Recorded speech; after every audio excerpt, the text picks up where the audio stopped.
శ్రీమాత్రే నమః. అందరికీ నమస్కారం అండి.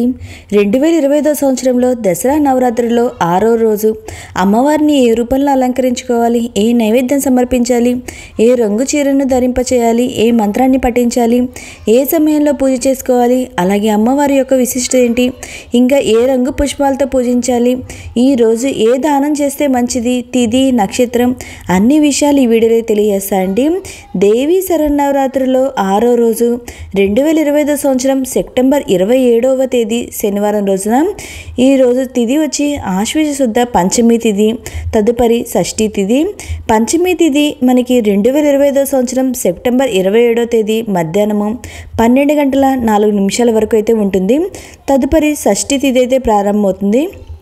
ఈ షష్ఠి తిథి సెప్టెంబర్ 28వ తేదీ మధ్యాహ్నము 2 గంటల 5 నిమిషాల వరకు షష్ఠి తిథి అయితే ఉంటుంది.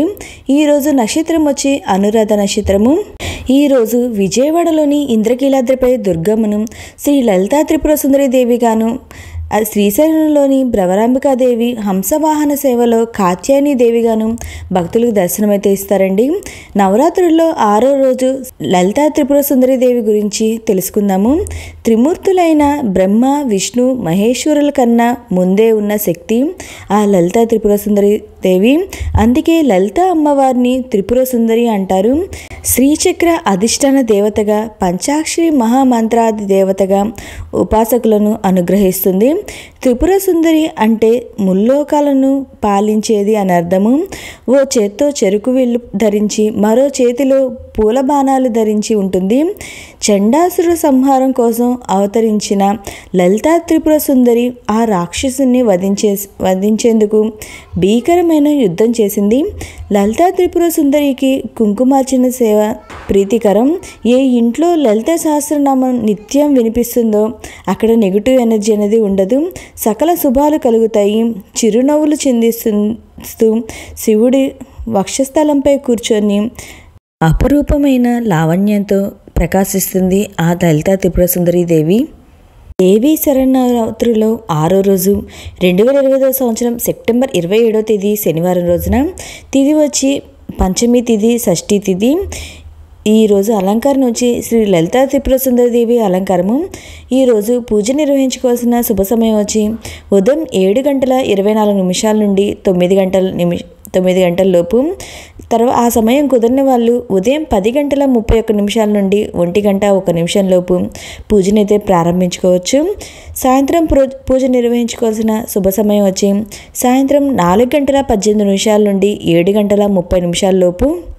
ఈరోజు అమ్మవారికి సమర్పించాల్సిన నైవేద్యం వచ్చి పులిహోర, పెసరగారెలు, దద్దోజనం, పాయసన్నం. వీటిలో ఏదైనా మీరు నైవేద్యంగా సమర్పించవచ్చు. ఈరోజు అమ్మవారికి పసుపు రంగు లేదా బంగారపు రంగు చీరనైతే ధరింపచేయాలి. ఈరోజు అమ్మవారికి ఎర్రటి గులాబీ పూలు, ఎర్రటి కలువలు లేదా కుంకుమతో పూజిస్తా లలితా సహస్రనామాలు, లలితా అష్టోత్తరము అది చదువుకోవాలి. లేదా నేను స్క్రీన్ పైన చూపిస్తున్న అమ్మవారి మూలమంత్రాన్ని మీకు వీలైనంత వరకు చదువుకోండి. మీకు ఇవేమీ చదవడం రాదు అనుకుంటే ఓం శ్రీ మాత్రే నమః అనుకుంటాయినా మీకు ఎన్నిసార్లు కుదిరితే అన్నిసార్లు ఆ తల్లిని అయితే తలుచుకోండి. నేను పైన చెప్పిన మీకు పుష్పాలు మీకు దొరకకపోతే మీ దగ్గర ఏవి పుష్పాలు ఉంటే వాటితో అమ్మవారికి పూజ చేసుకోండి. లేదా కుంకుమతో అయినా అమ్మవారికి అర్చన అనేది చేసుకోండి. ఇంకా నైవేద్యాలు మీరు చేయగలిగితే చేయండి వాటిలోవి. లేకపోతే మీరు ఏవి చేసుకోగలుగుతారో తెలియక అవైనా చేసుకొని అమ్మవారికి నైవేద్యంగా సమర్పించవచ్చు. ఈరోజు అమ్మవారిని పూజించడం వల్ల అఖండ కీర్తి, సకల ఐశ్వర్య ప్రాప్తి లభిస్తుంది. ఇంకా మనకు ఉన్న కష్టాలు దుఃఖాలు అన్నీ తొలగించి సుఖ సంతోషాలు ప్రసాదిస్తుంది ఆ తల్లి. ఓకే అండి, మీకు ఈ వీడియో నచ్చినట్లయితే లైక్ చేయండి, మీ ఫ్రెండ్స్ అండ్ ఫ్యామిలీ మెంబర్కి షేర్ చేయండి. Thank you for watching.